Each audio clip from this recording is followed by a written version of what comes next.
हम्म। आज की news paper पे आते हैं। ठीक है, और नीट यूजीसी का पेपर लीक हो गया फिर से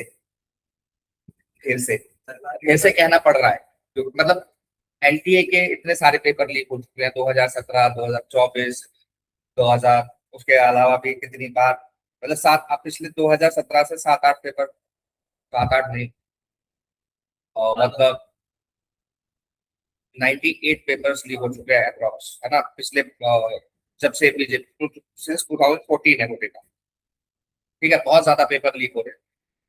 तो पेपर लीक ये बहुत बड़ी समस्या किसके लिए है? स्टूडेंट के लिए, जो तैयारी करता है उसके साथ चीटिंग है। आप पर्सनल लेवल पे एक एडमिशन के लिए किसी से पैसा ले लो, उसका एडमिशन ना हो। मैं इमेजिनरी आपको बता रहा हूँ कि सिचुएशन क्या हो सकती है। आपकी किसी कॉलेज में जान पहचान है, आपने कहा कि ठीक है मैं तेरा एडमिशन करा दूंगा, तो मेरे को इतने रुपए दे दे। आप उसके अंदर कुछ पैसे दे भी नहीं रहे हो, सारा डोनेशन डाला हुआ है, जो कुछ फी है उसके अंदर से सब। लेकिन अगर आपको, आपका एडमिशन नहीं हुआ, उसने कंप्लेंट किया आपके खिलाफ, तो आप तो जेल जाओगे जाओगे, जिसने पैसा दिया वो भी जेल जाएगा, क्योंकि उसने भी किसके साथ धोखा किया? उन लाखों स्टूडेंट्स के साथ धोखा किया जो ईमानदारी से तैयारी कर रहे हैं सालों से। वो सालों से ईमानदारी से तैयारी कर रहे हैं। अब इसका मैकेनिज्म क्या है, किस तरीके से पेपर लीक होता है? पेपर लीक होने के कई सारे स्टेजेस होते हैं। एक जहां पर पेपर बना, एक जहां से ट्रांसपोर्ट हुआ, और एक कहां पर सेंडर। ये तीन जगह हो सकती है मेन मेन जहां से पेपर लीक हो सकता है। अब इसके अंदर क्या हुआ कि एक बच्चे के हाथ में, ये पकड़ा कैसे गया एनटीए वाला मामला, नेशनल टेस्टिंग एजेंसी का, नीट का। तो एक बच्चे के हाथ में गैस पेपर लगा। गैस पेपर यानी कि जैसे आप लोग बोर्ड्स के एग्जाम से पहले भी गैस पेपर करते हो, कोई भी एग्जाम है तो उससे पहले आप गैस पेपर, मॉक पेपर लगा। उसके हाथ में एक मॉक पेपर लगा जिसके अंदर 400 क्वेश्चन, और उन 400 क्वेश्चन में से 120 question as it is NEET के पेपर आए। तो वहां से इसका पता चला कि वो 400 क्वेश्चन कैसे थे। वो 400 क्वेश्चन लीक क्वेश्चन पेपर था, और उसके अंदर कुछ कोडिंग होगी कि ये क्वेश्चन याद कर लेने, है ना। तो इस तरीके से पेपर लीक का मामला इसमें नीट के अंदर हो सकता है। नीट के, तो नीट के अंदर बच्चे बहुत मेहनत करते हैं। सबसे मतलब एंट्रेंस लेवल पे सबसे टफ एग्जाम में से एक है। एक ये और जेई मेंस, इन दोनों के बीच में डिबेट चलती रहती है कौन सा ज्यादा मुश्किल है, तो वो अपने आप देख लेंगे, है ना, कौन सा मुश्किल है। देखो, नेशनल टेस्टिंग एजेंसी है नीट, ठीक है, ये सारी चीजें। हाँ, सीपीआई की इन्वेस्टिगेशन, सीपीआई की इन्वेस्टिगेशन के लिए इसके अंदर बात की गई। सीपीआई की इन्वेस्टिगेशन तो 2017 वाले में भी चल रही है, 2015 वाले में भी चल रही है। जितने पेपर लीक हुए किसी में कोई कार्रवाई नहीं होती है, क्योंकि सेंट्रल ब्यूरो ऑफ इन्वेस्टिगेशन क्या है? सुप्रीम कोर्ट कह चुके हैं, मैं नहीं कह रहा, सुप्रीम कोर्ट कह चुके हैं that CBI is parrot of central government, होता है सेंट्रल गवर्नमेंट का, जो सेंट्रल गवर्नमेंट कहेगी वो करेगा। अब जो लोग इन्वॉल्व हैं इसके अंदर, मैं नहीं कह रहा सेंट्रल गवर्नमेंट इन्वॉल्व है, लेकिन कुछ इन्फ्लुएंसर लोग जरूर इन्वॉल्व होंगे, उनके बिना नहीं हो सकता, है ना। तो जो इन्फ्लुएंसर लोग इन्वॉल्व हैं इसके अंदर, जो किंग पिंग है, वो लोग कभी नहीं पकड़े जाएंगे। और जो लोग पकड़े जाएंगे उन लोगों को कुछ कुछ टाइम बाद छोड़ दिया जाएगा, तो फिर अगले लीग की तैयारी करेंगे, है ना, उनकी भी तैयारी है। ठीक है, तो एनटीए बनाया ही किस लिए गया था? सबसे पहले ये जरूर ट्रांसपेरेंसी को इम्प्रूव करने के लिए। क्यों? क्योंकि इससे पहले जितने भी एंट्रेंसेस होते थे इंजीनियरिंग के या फिर उसके मेडिकल के एंट्रेंसेस, वो लोकल लेवल पे होते थे। यूनिवर्सिटीज करा रही हैं अपने आप, जो प्राइवेट यूनिवर्सिटीज है, या जो कुछ यूनिवर्सिटीज अपने आप करा रही हैं, गेम्स का अलग पेपर होता था, है ना। उसके अलावा बहुत सारे स्टेट कराते थे कि हमारे स्टेट के अंदर जितने भी मेडिकल कॉलेज है उस काम कराएंगे सरकारी। तो इस तरीके से अलग अलग फ्रेगमेंटेड था, उसको एक जगह यूनिफाई करने के लिए एनडीए बनाया गया, स्टैंडर्डाइज करने के लिए टेस्टिंग को। ठीक है, स्टैंडर्डाइज तो नहीं हुआ, स्टैंडर्डाइज हो गया। ठीक है, अब देख लेते हैं एनडीए का एस्टैब्लिशमेंट 2017, याद रखेंगे 2018 में ऑपरेशनल हुआ। मिनिस्ट्री ऑफ एजुकेशन के अंदर ये काम करता है, ऑटोनॉमस बॉडी है, हेडक्वार्टर न्यू दिल्ली। ठीक है, कौन कौन सा एग्जाम कराता है? NEET, NEET, JEE mains, CUET, जीपी तो आप लोगों को देना है, यूजीसी नेट आपको देना है, ये सभी को है ना, देना ही होगा। सीमेट, जीपैट, ऐसे ऐसे सारे के स्कूल के लिए एडमिशन जो होता है वो भी एनटीए ही कराता है। ठीक है, तो बहुत प्रतिष्ठित एग्जाम्स हैं, इन सब एग्जाम्स के लिए बच्चों को बहुत मेहनत करनी पड़ती है। इसके पीछे एक कारण और है, इसके पीछे एक कारण है पीयर प्रेशर। पीयर प्रेशर कैसे काम, पीयर प्रेशर ऐसे काम करता है कि वो एडमिशन लेने को, एक एंट्रेंस को क्रैक कर लेने को क्या बना देता है, बहुत ज्यादा जरूरी बना देता है उसके पीयर एग्जिस्टेंस के। उसके एग्जिस्टेंस के लिए जब वो जरूरी हो गया, अब वो हर हथकंडा अपनाएगा, वो बच्चा हर हथकंडा अपनाएगा, चाहे पेपर लीक कराना पड़े चाहे कुछ कराना पड़े। उसके माँ बाप हर हथकंडा अपनाएंगे, जो सिर्फ क्या चाहते हैं, जो पीयर प्रेशर में चाहते हैं कि मेरा बच्चा डॉक्टर बन जाए, जबकि उसके अंदर वो जानते हैं कि वो कैपेबिलिटी नहीं है। अगर वो जानते हैं कि उसके अंदर वो कैपेबिलिटी है तो कभी पेपर लीक नहीं कराते। उनको पता होता कि बिना पैसा खर्चा किए निकाल लेगा या निकाल लेगी, लेकिन उनको पता है कि मेरे बच्चे के अंदर वो कैपेबिलिटी नहीं है, उसका वो पैशन नहीं है, क्योंकि कैपेबिलिटी कहाँ आएगी, जहां उसका पैशन होगा, जहां उसका इंटरेस्ट होगा, वहां वो अपने आप कैपेबल होगा, क्योंकि हर बच्चा कैपेबल है। ठीक है, तो अपने इंटरेस्ट, अपने पैशन के अगेंस्ट जाके सोसाइटल नॉर्म्स को फॉलो करना, जेई मेंस को क्लियर करना, है ना, या नीट यूजी पीजी को क्लियर करना, बड़ा एक मतलब नीट यूजी जिसने क्लियर कर लिया, जिसकी अच्छी रैंक आ गई नीट यूजी में, उसका समाज में भाई बहुत नाम हो जाता है कि इस बच्चे ने नीट यूजी क्लियर कर दिया। बहुत मेहनत लगती है नीट यूजी क्लियर करने में। अब इसके लिए तो लॉ तो है हमारे देश में, और लॉ है public examination prevention of unfair means act 2024, 2024 में क्या है, इससे पहले दूसरे नियम हुआ करते थे, है ना। तो इसके अंदर जो पेपर लीक है, इंफॉर्मेशन है और चीटिंग है, इन सब के लिए सजा भी है और फाइन भी है। हालांकि सजा को और फाइन को बढ़ाने की जरूरत है। क्यों बढ़ाने की जरूरत है, क्योंकि ये सिर्फ एक व्यक्ति के साथ डिसेप्शन नहीं है, ये पूरे मासेस के साथ डिसेप्शन है। जितने भी बच्चे एग्जाम दे रहे हैं, जितने भी बच्चों से एग्जाम की तैयारी कर रहे हैं, तो सबके साथ होगा, उन सबके साथ चीटिंग है। ठीक है, तो इसलिए जरूरी है कि नियमों को सख्त बनाया जाए और इम्प्लीमेंटेशन सही से कराया जाए। ठीक है,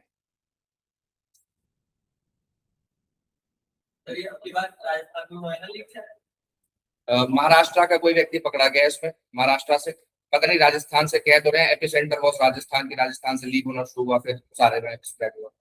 तो भी जहाँ से भी देख लेना। ठीक है, एक ये है डाइनिंग आउट यानी कि जो हम बाहर खाना खाने जाते हैं रेस्टोरेंट्स के अंदर, वो महंगा हो, यानी कि फूड इन्फ्लेशन कहाँ पहुंच गया, 3.5%। बहुत ज्यादा नहीं है, लेकिन तब भी कंसर्न का विषय है ना।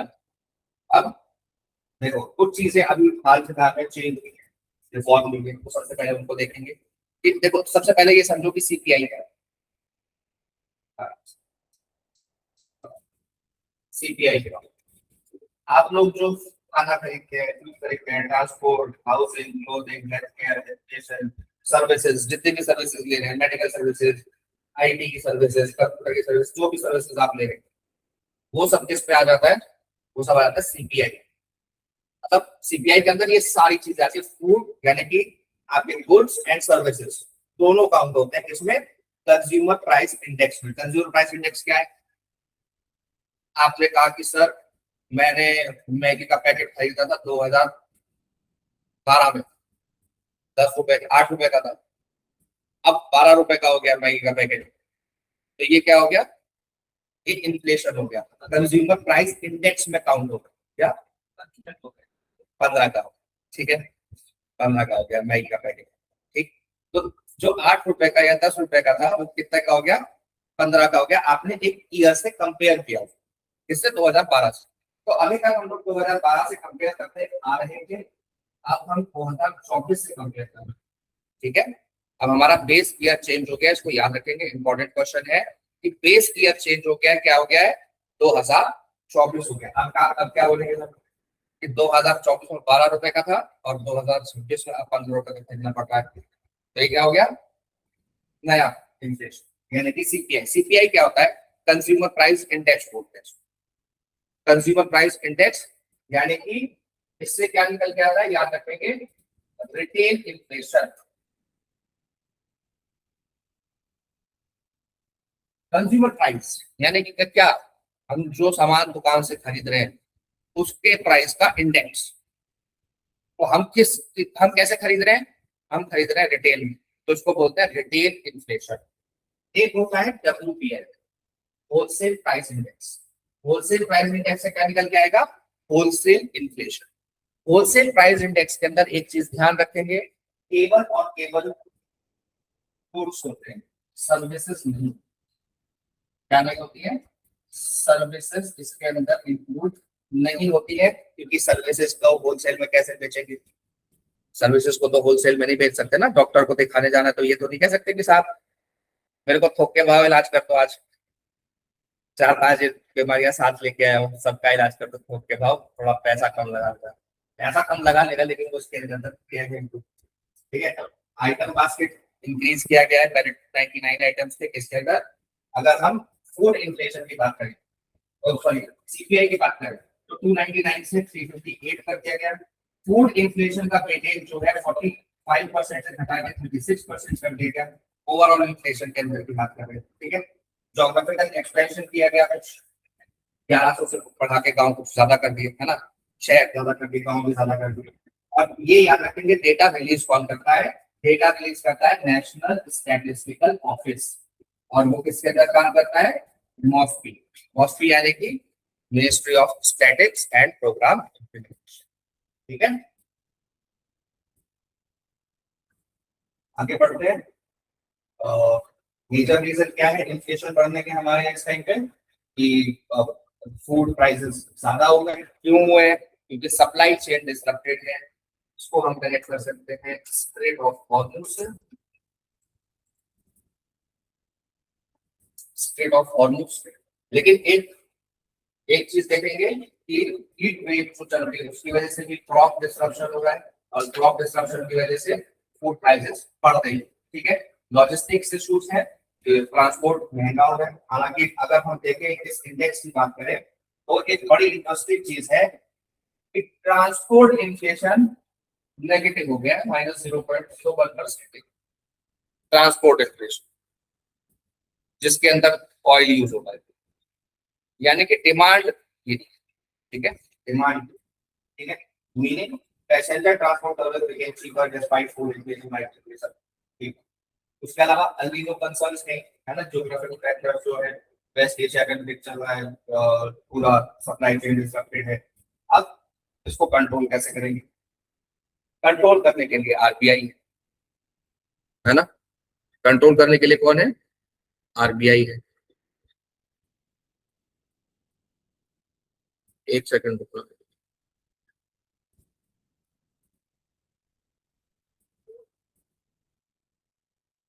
ठीक है, तो कंट्रोल करने के लिए क्या है? आरबीआई है। आरबीआई कैसे कंट्रोल करता है? आरबीआई ध्यान दो, आरबीआई कैसे कंट्रोल करता है? आरबीआई को देखो, सबसे पहले कंफर्ट बैंड देखेंगे कि 2% से नीचे नहीं होना चाहिए। आरबीआई क्या कहता है? 2% से नीचे नहीं होना चाहिए और 6% से ऊपर नहीं होना चाहिए। ये कैसे आया? ये कंफर्ट बैंड कैसे आया? ये रिकमेंडेशन थी उर्जित पटेल कमेटी, ठीक है। उर्जित पटेल कमेटी ने रिकमेंडेशन दी थी कि 2% से नीचे होगा तो हम ये समझेंगे कि ग्रोथ नहीं होगी, 6% से ऊपर होगा तो हम समझेंगे कि हाइपर इन्फ्लेशन है, बहुत ज्यादा महंगाई हो गई है, तो लोग अफोर्ड नहीं कर पा रहे, ठीक है। अब 4% क्या है इसके अंदर? देखते हैं कि 4% पे रखना है हमको इन्फ्लेशन, ठीक है, बैलेंस का, ठीक है। तो उसके लिए क्या बनाया हुआ है? मॉनेटरी पॉलिसी कमेटी बनाई हुई है। अब ये मॉनेटरी पॉलिसी कमेटी क्या होती है? याद रखेंगे, एग्जाम में क्वेश्चन आता है, whether monetary policy is a constitutional body, statutory body, legal body या इंडिपेंडेंट बॉडी। याद रखेंगे it is a statutory body, not a constitutional body. Constitutional body नहीं है, स्टैट्यूटरी बॉडी है। Reserve Bank of India Act 1934 के अंदर finance act 2016 के amendments के अनुसार इसको बनाया जाता है, ठीक है। Monetary policy committee. Monetary policy committee के अंदर 6 लोग होते हैं। ये 6 लोग कौन होते हैं? तीन तो होते हैं आरबीआई से, यानी कि गवर्नर आरबीआई जो चेयरपर्सन है, और मॉनेटरी पॉलिसी कमेटी में एक होंगे RBI deputy governor, RBI governor, और one officer nominated by RBI board जिसको नॉमिनेट करेगा। इसके अलावा तीन जो होंगे वो सेंट्रल गवर्नमेंट अपॉइंट करेगी। वो एक्सपर्ट हो सकते हैं इकोनॉमिक्स में, बैंकिंग पे, फाइनेंस पे, मॉनेटरी पॉलिसी पे। इनका टर्म याद रखेंगे, 4 साल का टर्म होता है, सिर्फ 4 साल का टर्म होता है। और एक खास बात, दोबारा अपॉइंट नहीं हो सकते, एक बार अपॉइंट हो गए तो दोबारा अपॉइंट नहीं हो सकते। ठीक है, इंपॉर्टेंट क्वेश्चन है एग्जाम में, यहाँ से क्वेश्चंस आते ही आते हैं। ठीक है, वोटिंग सिस्टम, वोटिंग के लिए सब लोगों का, सब 6 लोगों के पास एक एक वोट होता है।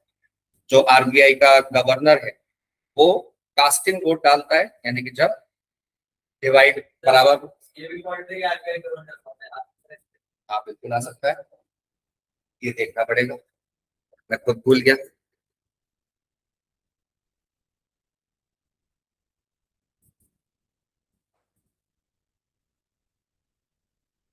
संजय मल्होत्रा, अभी कुछ दिन पहले लिखा था मैंने आप लोगों को, तो मैं खुद भूल गया।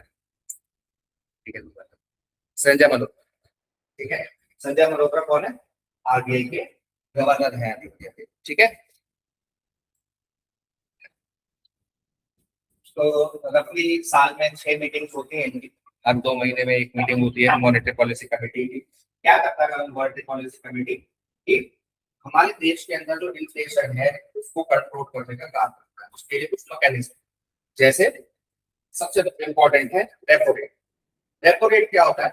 रेपो रेट वो रेट है, वो रेट ऑफ इंटरेस्ट है जिस रेट ऑफ इंटरेस्ट पे आरबीआई बैंक्स को पैसा उधार पे देता है। ठीक है, यानी कि आरबीआई क्या कर रहा है? Reserve Bank of India loan दे रहा है, किसी पर्टिकुलर इंटरेस्ट पे दे रहा होगा, किसी इंटरेस्ट रेट पे दे रहा होगा। ये जो इंटरेस्ट रेट है यही रेपो रेट, इसी को बोलते हैं रेपो रेट। किसको दे रहा है लोन? बैंक्स। बैंक्स जैसे आपका एसबीआई हो गया, पीएनबी हो गया, आईटीबीआई हो गया, तमाम आपको पता है ना, आईसीआईसीआई, एचडीएफसी, तमाम उनको लोन। ठीक है, अब देखो ध्यान से समझो, इस चीज को बिल्कुल ध्यान से समझो। इन्फ्लेशन ज्यादा हो गया, इन्फ्लेशन ज्यादा हो गया, इसका मतलब क्या है? इन्फ्लेशन के ज्यादा होने का मतलब क्या है? इन्फ्लेशन ज्यादा कैसे होता है? जब डिमांड ज्यादा होती है। जब डिमांड, इकोनॉमिक्स का एकदम बेसिक नियम है, किसी भी चीज की डिमांड ज्यादा होगी तो उसके प्राइसेस बढ़ जाएंगे। और डिमांड कब होगी? आप मार्केट में जाके सामान कब खरीदोगे? जब आपके पास पैसा होगा, यानी कि लिक्विड मनी होगा, है ना। तब आप जाके दुकान पे क्या कहोगे? मुझे एक मोटरसाइकिल दे दो, मुझे ये दे दो, सामान दे दो, सामान खरीदोगे पैसे से। तो जब लिक्विडिटी ज्यादा होगी तो इन्फ्लेशन ज्यादा होगा और ग्रोथ भी होगी। ठीक है, ठीक है, ग्रोथ भी। तो इन्फ्लेशन अगर ज्यादा हो गया, अब उसको कम करना है, यानी कि लोगों से पैसा, लोगों के हाथ से पैसा निकालना है। ज्यादा खर्चा कर रहे हैं, ज्यादा खर्चा कर रहे हैं, तो लोगों के हाथ से पैसा निकालने के लिए क्या करेगा? आरबीआई अपने इंटरेस्ट रेट को बढ़ा देगा, अपने रेपो रेट को बढ़ा देगा। अब जो आपको सस्ता लोन मिल जाता है एसबीआई से 5% पे, वो क्या 8%। आप क्या सोचोगे कि यार ये तो 8% बहुत ज्यादा है, तो अब मैं नहीं लेता, अभी नहीं लूंगा लोन। तो आप जब लोन नहीं लोगे तो खर्चा नहीं करोगे, खर्चा नहीं करोगे तो डिमांड नहीं होगी, डिमांड नहीं होगी तो क्या होगा? इन्फ्लेशन का। इसी तरीके से उल्टा, उल्टा कैसे? जब इन्फ्लेशन बहुत कम हो जाए, यानी कि ग्रोथ भी कम हो जाए, इन्फ्लेशन भी कम हो जाए, लोग डिमांड नहीं कर रहे, कंजम्पशन गिर गया, लोग मार्केट में जाके सामान नहीं खरीद रहे, उनके पास पैसा नहीं है, तो क्या करेगी आरबीआई? आरबीआई यानी कि मॉनेटरी पॉलिसी कमेटी क्या करेगी? एमपीसी क्या करेगी? रेपो रेट को, आपको क्या देना है? तो आप उसको पैसा देना है, तो रेपो रेट को कम कर देगी, आपको सस्ता लोन मिलेगा। सस्ता लोन मिलेगा तो क्या करोगे आप? लोन लोगे, खर्चा करोगे, खर्चा करोगे तो डिमांड क्रिएट होगी, और डिमांड क्रिएट होगी तो प्राइस ऊपर जाएगा। ठीक है, सिंपल इकोनॉमिक्स है, बस थोड़ा सा टेक्निकल है। इसी के साथ एक होता है reverse repo. Reverse repo rate का उल्टा है। रिवर्स रेपो रेट क्या है? रिवर्स रेपो रेट वो रेट है जिस रेट पे एसबीआई या पीएनबी या तमाम बैंक जो भी है, आईडीबीआई फलाना फलाना बैंक, ये बैंक क्या करेंगे? ये बैंक पैसा देंगे किसको? आरबीआई। आरबीआई को पैसा देंगे तो यहाँ पर इंटरेस्ट चार्ज करेंगे। ये जो इंटरेस्ट है ये है रिवर्स रिवर्स है। लोगों के पास पैसा ज्यादा आ गया, लोग खर्चा करने लग गए, इन्फ्लेशन बढ़ गया, तो रिवर्स रेपो को क्या कर सकता है? एफपीसी, मॉनेटरी पॉलिसी कमेटी क्या करेगा? लोगों से पैसा उसको निकालना है ना, लोगों से पैसा निकालना है तो क्या करेगा? अपना इंटरेस्ट रेट बढ़ा देगा, रिवर्स रेपो रेट बढ़ा देगा। रिवर्स रेपो रेट बढ़ाने से क्या होगा? एसबीआई सोचेगा यार ये किसी बिजनेस चले ना चले, लोन इंटरेस्ट भी कम मिल रहा है, इससे अच्छा मैं लोन किसको दे दूं? आरबीआई को। वहां पे इंटरेस्ट भी ज्यादा मिल रहा है, सिक्योर्ड भी है। तो ऐसे में क्या होगा? मेरे पास पैसा कम हो जाएगा, यानी कि जो लोन देने वाली कैपेसिटी है, जो लोन देने वाला मनी रखा हुआ है वो कम हो जाएगा, और वो जब कम हो जाएगा तो लोन कम मिलेगा, लोन कम मिलेगा, मैं खर्चा कम करूंगा, खर्चा कम करूंगा, डिमांड कम करूंगा, डिमांड गिरेगी तो इन्फ्लेशन नीचे आ जाएगा। अब इसी का उल्टा हम कर देंगे जब इन्फ्लेशन डाउन होगा। इन्फ्लेशन डाउन होगा तो क्या करेंगे? रिवर्स रेपो को कम कर देंगे, जिससे कि बैंक्स क्या करें? आरबीआई में जो रिजर्व रखा हुआ है उसको निकाल के ऋषि सर को लोन देगा, ऋषि सर कुछ बिजनेस कर पा रहे, है ना? ये होता है मैकेनिज्म रेपो रेट और रिवर्स रेपो रेट का। इसके अलावा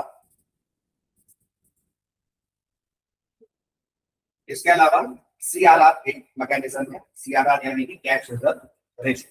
कैश रिजर्व रेशियो को तरीके से आसान तरीके से क्या होगा? आपके घर रिश्तेदार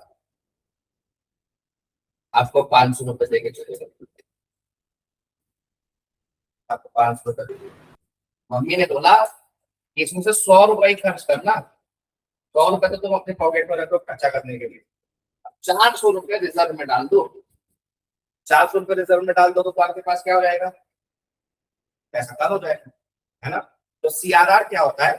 वो पैसा होता है जो बैंक्स को रिजर्व की तरह आरबीआई के पास रखना होता है। अगर सीआरआर ज्यादा हो जाएगा तो बैंक के पास लिक्विडिटी कम हो जाएगी, लोन कम दे पाएगा, इन्फ्लेशन पे कैसा इफेक्ट पड़ेगा? इन्फ्लेशन को कम करेगा। सीआरआर ज्यादा होगा तो इन्फ्लेशन भी ज्यादा होगा, क्योंकि राइट, सीआरआर ज्यादा होगा तो पैसा ज्यादा रखना पड़ेगा ना, उल्टा बोलते हैं। सीआरआर जब कम होगा तो बैंक्स पैसा निकालेंगे आरबीआई से और लोन देंगे तो इन्फ्लेशन बढ़ेगा, ठीक है? और जब इन्फ्लेशन बढ़ेगा, ज्यादा होगा, तो क्या करेंगे? सीआरआर को भी बढ़ा देंगे, जिससे क्या होगा? बैंक को पैसा कहाँ रखना पड़ेगा? आरबीआई के पास। लिक्विडिटी कम हो जाएगी, लिक्विडिटी कम हो जाएगी तो क्या होगा? हम डिमांड कम करेंगे, डिमांड कम करेंगे तो इन्फ्लेशन नीचे आ जाएगा, ठीक है? एक होता है statutory liquidity ratio, SLR. Banks first maintain certain liquidity assets, कुछ लिक्विडिटी एसेट्स को मेंटेन करना पड़ता है, यानी कि इसको लोन में नहीं दे सकते। तो जितना ये ज्यादा होगा उतना लोन देने की कैपेसिटी कम होगी, लोन देने की कैपेसिटी कम होगी तो इन्फ्लेशन नीचे आएगा, ठीक है? ये रिजर्व एक तो आरबीआई के पास रखना होता है, कौन सा? सीआरआर। ये एक तो अपने पास रखना होता है, एसएलआर, ठीक है? ठीक है, लोन देने की कैपेसिटी कम हो जाएगी, और जब एसएलआर कम होगा तो लोन देने की कैपेसिटी ज्यादा होगी, इन्फ्लेशन ऊपर की तरफ ले जाएगा, ग्रोथ। एक और टर्म याद रखना, टर्म ये डायरेक्टली पूछी जा सकती है एग्जाम के अंदर, स्टैग्फ्लेशन।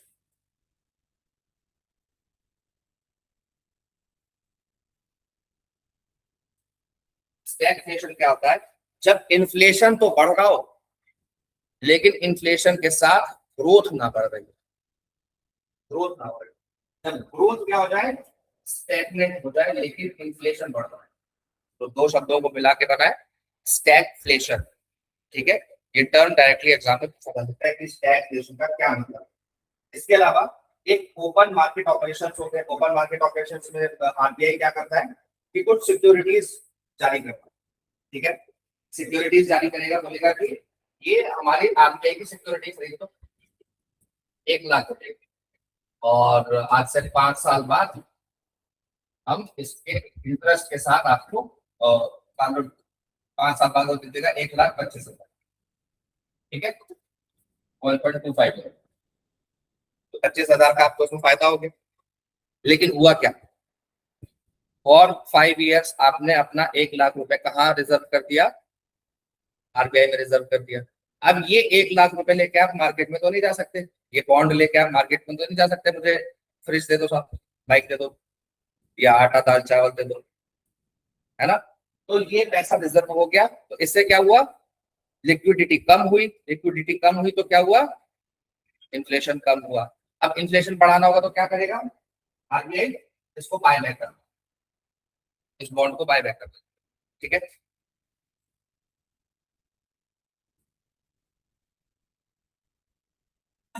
उसके अलावा देखो एक और होता है मॉरल सुएजन। मॉरल सुएजन के अंदर क्या आरबीआई बोलता है सीधे सीधे, मतलब बैंक्स को बोलता है, डायरेक्शंस देता है कि लोन कम दो, लोन ज्यादा दो, इस सेक्टर के लोगों को लोन ज्यादा दो, इस सेक्टर के लोगों को लोन कम दो। ठीक है, उसके अलावा देखो ये कुछ टर्म्स है, हॉकिश। हॉकिश का क्या मतलब होता है, जब फोकस को कंट्रोल करने पे, इसको इन्फ्लेशन को जब कंट्रोल करने के फोकस होता है तो उसको बोलते हैं हॉकिश, एमपीसी के लिए। ठीक है, इसके अलावा डॉविश होता है, डॉविश जब ग्रोथ के ऊपर फोकस तो उसको बोलते हैं डॉविश। ठीक है, न्यूट्रल जब दोनों को बैलेंस बना के चल रहे हैं, एकोमोडेटिव जब लोन को एनकरेज करते आते हैं कि आप लोन ज्यादा से ज्यादा दें। ठीक है, और विड्रॉल ऑफ एकोमोडेशन जब लोन को रिडक्शन, लोन कम में। ठीक है, हाँ, लिक्विडिटी एडजस्टमेंट फैसिलिटी, ये तो कोई है ना, रिवर्स रेपो और रेपो रेट। लिक्विडिटी एडजस्ट कैसे होगी, रेपो रेट से और रिवर्स रेपो से। ठीक है,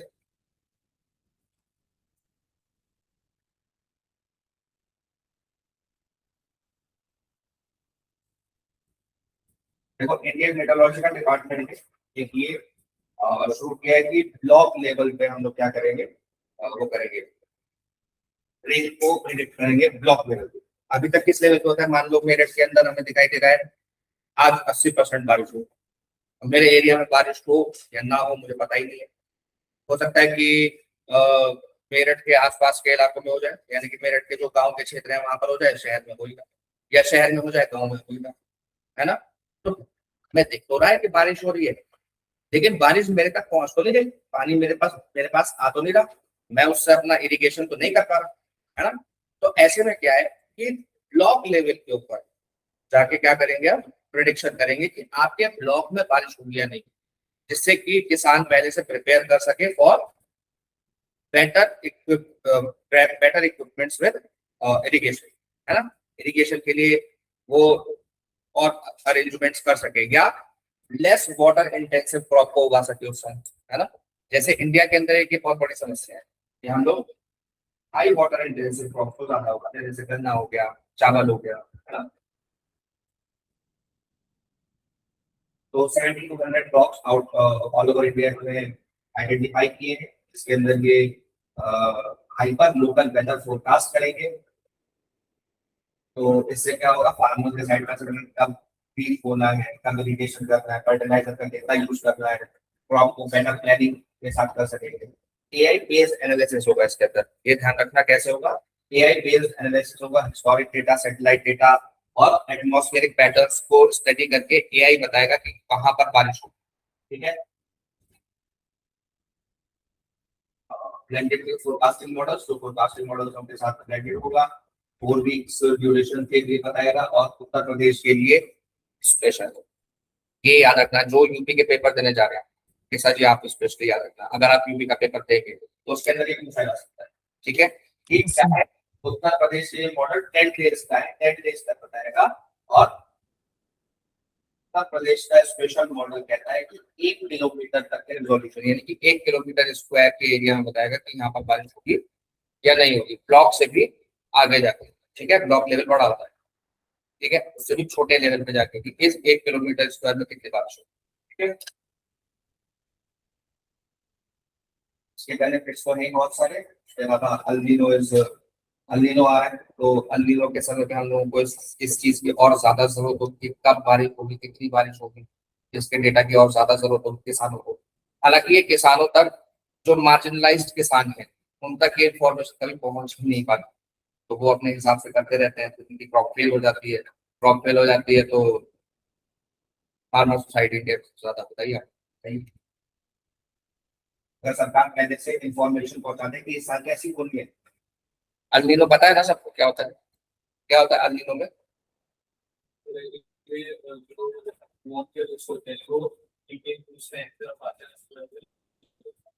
वार्म करंट्स आते हैं इंडियन ओशन की तरफ, मतलब इंडियन कोस्ट लाइन की तरफ।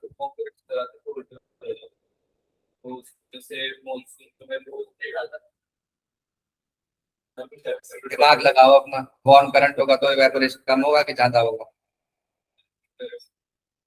है ना?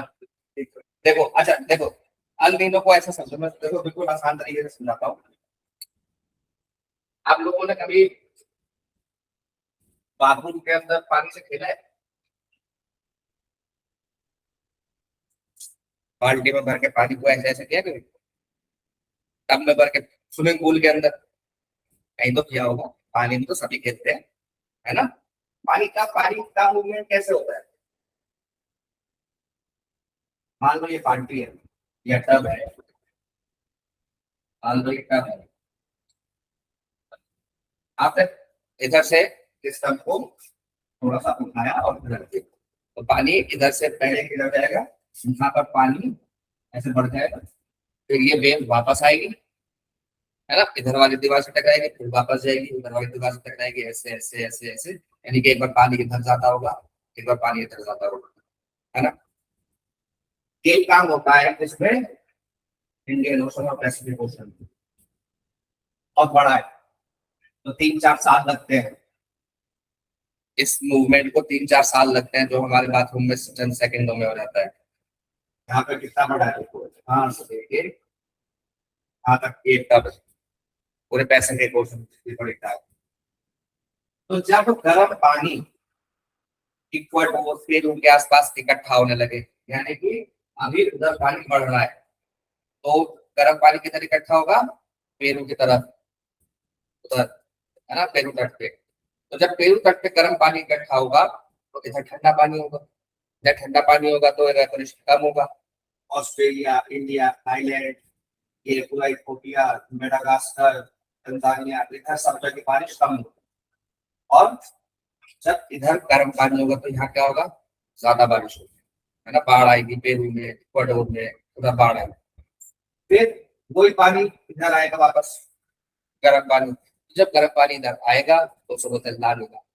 उस साल इंडिया में और इन सब क्षेत्रों में ज्यादा बारिश। ध्यान रखो, गर्म पानी जब आएगा तो बारिश होगी, ठंडा पानी आएगा तो बारिश नहीं होगी।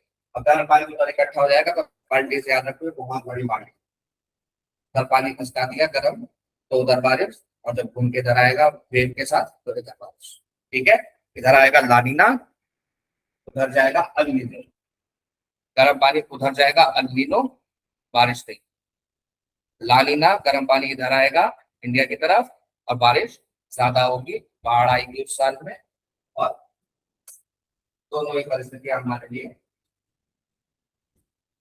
बहुत ही मुश्किल रहती है। ठीक है, देखो ये आर्टिकल है, how India is governing it's water resource. तो ये कह रहे हैं कि भाई इंडिया के अंदर ऐसा नहीं है कि पानी नहीं, पानी बहुत है हमारे पास। देखो कितना पानी है, 4,000 billion cubic metre annual rainfall होगा। 4,000 बिलियन क्यूबिक मीटर रेनफॉल हो रहा है हर साल। लेकिन हम इसको यूज नहीं कर पाते। हम इसको केवल 1100 बिलियन क्यूबिक मीटर ही यूज कर पाते हैं। बाकी सारा क्या हो जाता है? बाकी सारा वॉश ऑफ हो जाता है किसमें?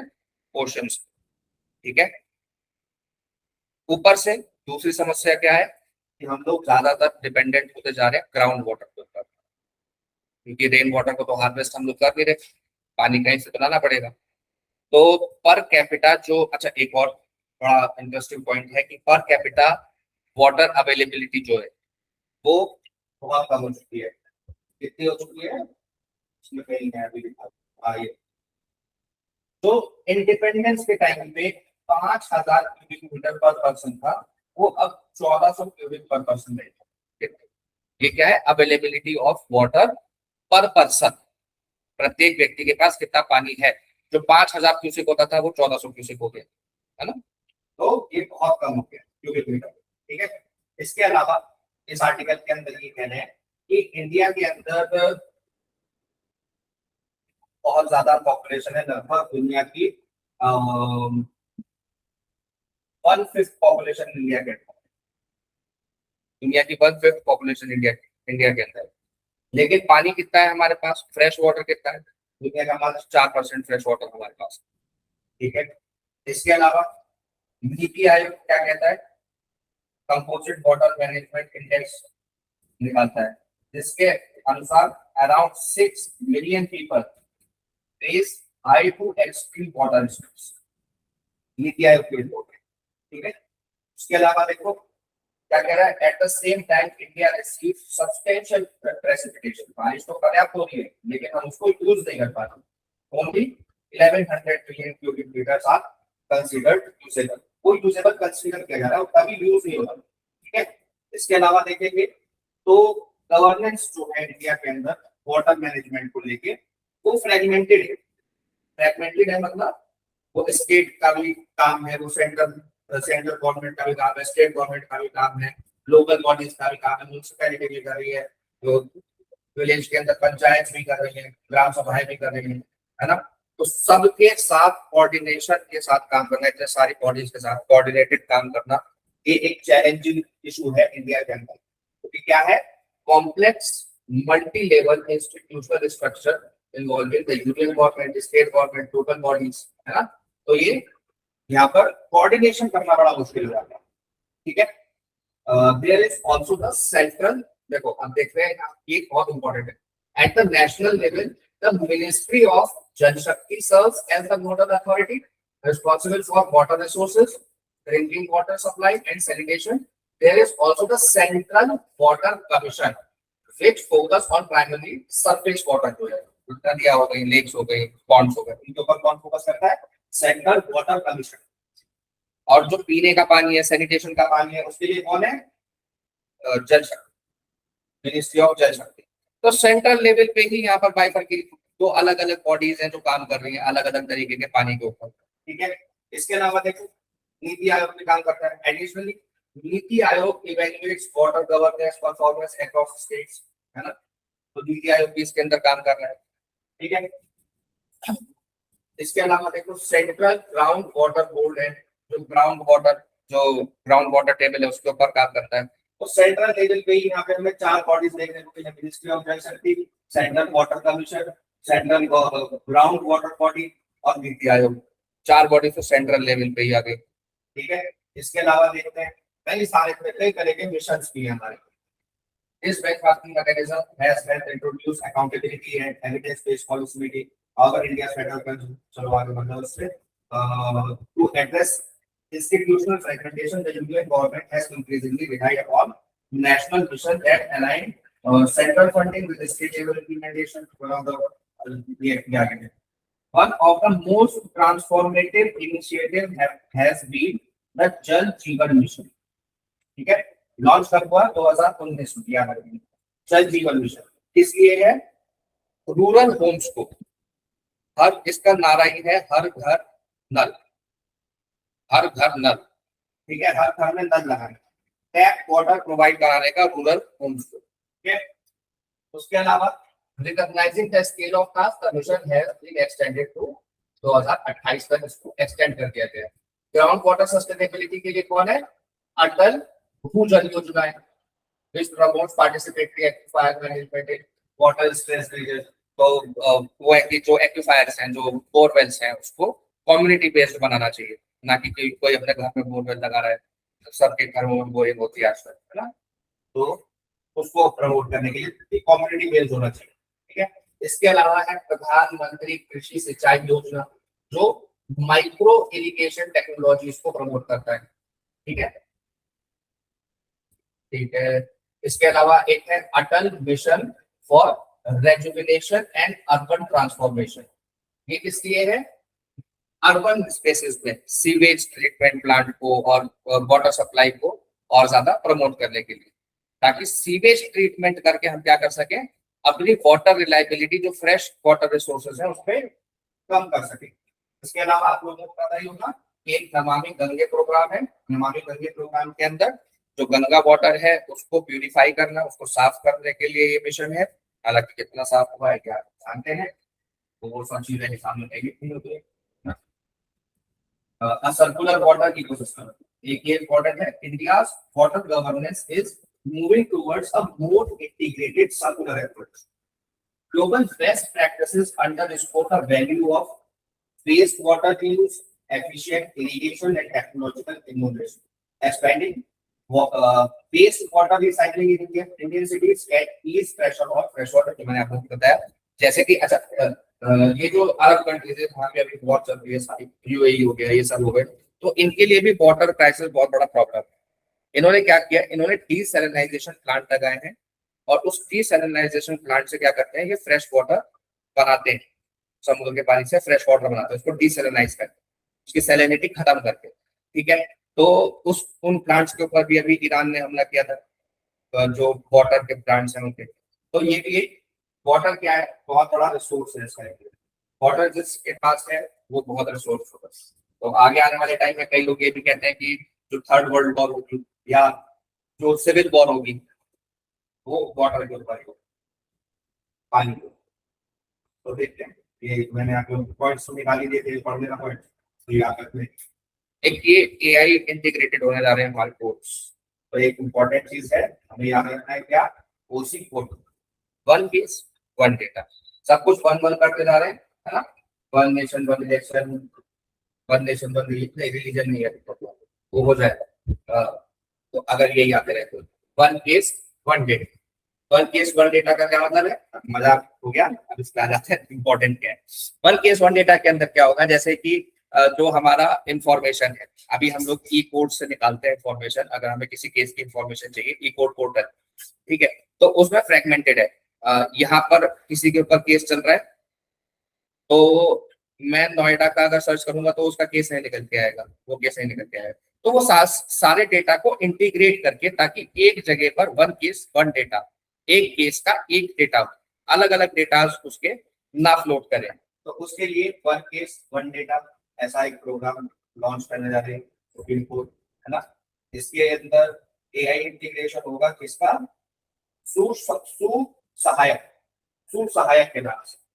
सुसहायक से क्या होगा, सुसहायक आप सुप्रीम कोर्ट की वेबसाइट पे जाएंगे तो सुसहायक आपकी हेल्प करेगा, एआई एआई आर्टिफिशियल इंटेलिजेंस। ये क्या करेगा, आपको आपका केस ट्रैक करने के लिए case number, file number, date, filing, ये सब सारी चीजें पता करने में आपकी हेल्प करेगा। ठीक है, तो इससे पहले एग्जिस्टिंग एआई टूल क्या रखेंगे, सुबास, है ना, और एआई असिस्टेड ट्रांसलेशन जो जजेस यूज करते हैं ट्रांसलेशन के लिए, ये आम जनता के लिए नहीं है, सुपेस। ठीक है,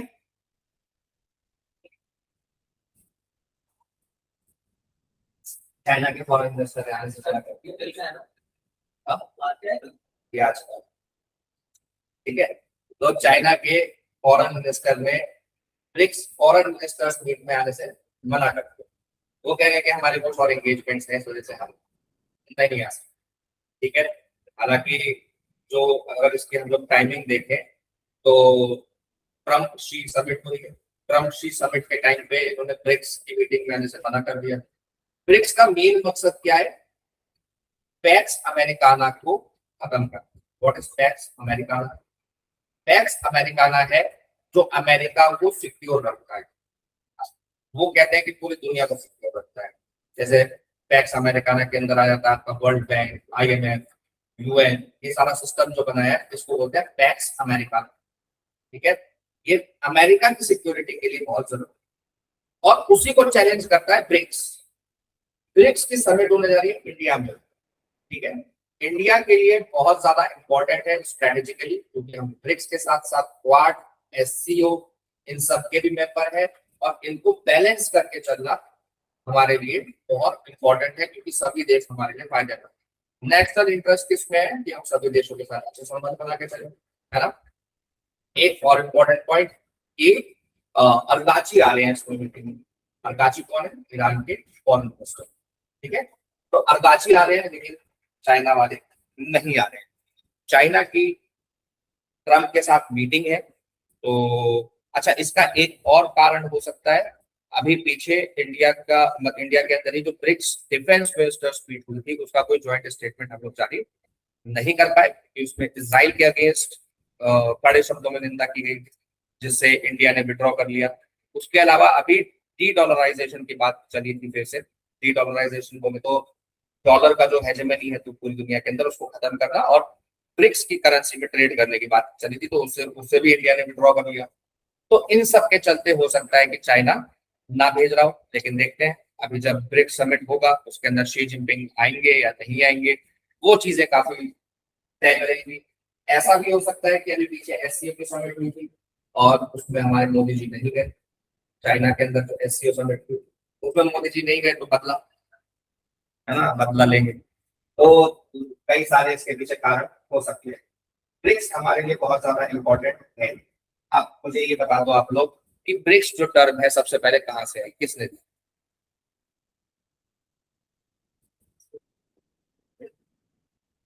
पता है क्या है? पता है ब्रिक्स क्या है, लेकिन पर क्या पता है?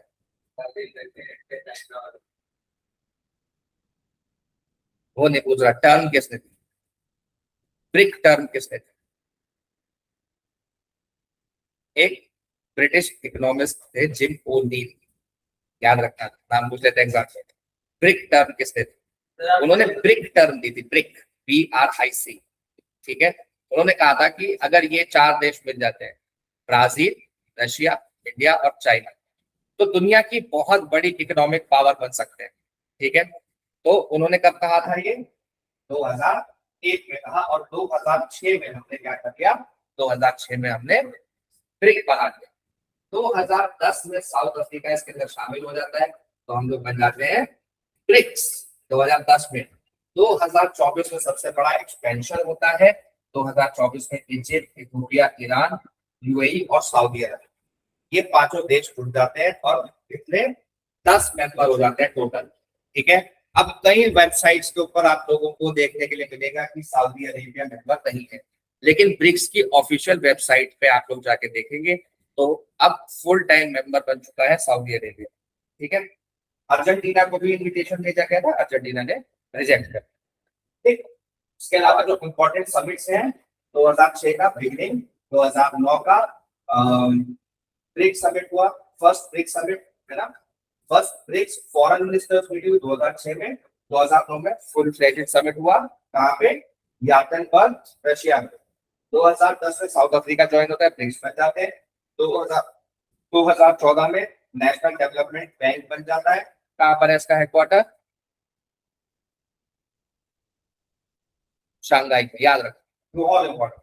एनपीडी का कहाँ पर है हेडक्वार्टर? एनडीबी का national development bank, new development bank, Shanghai, China.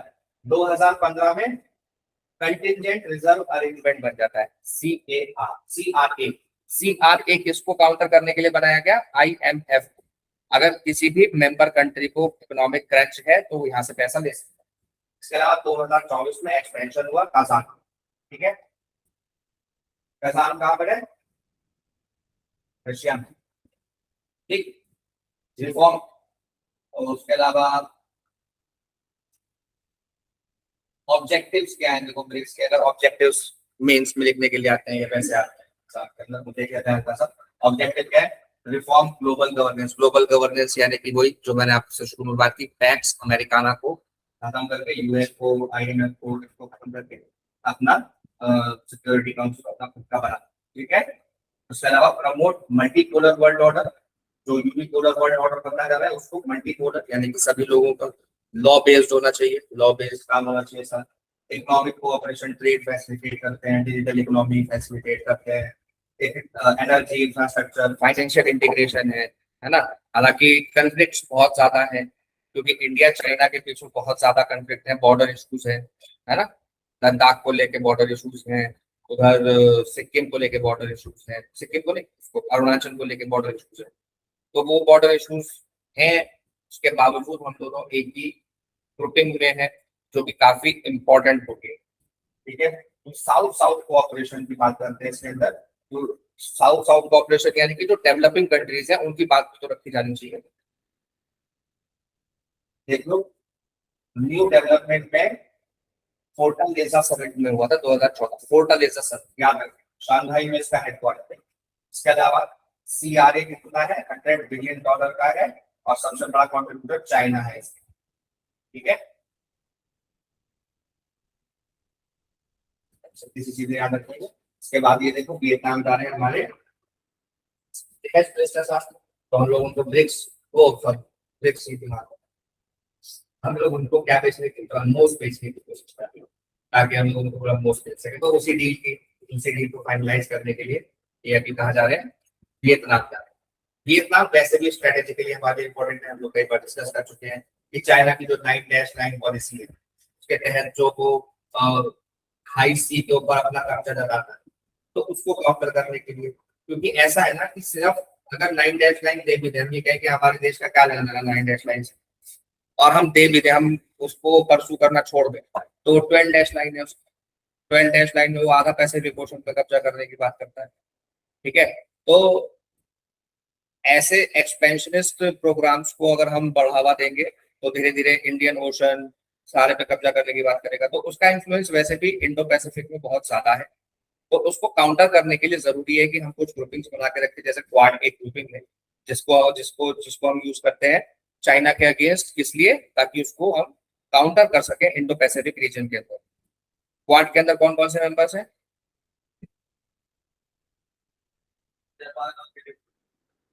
Japan, USA, Australia और इंडिया।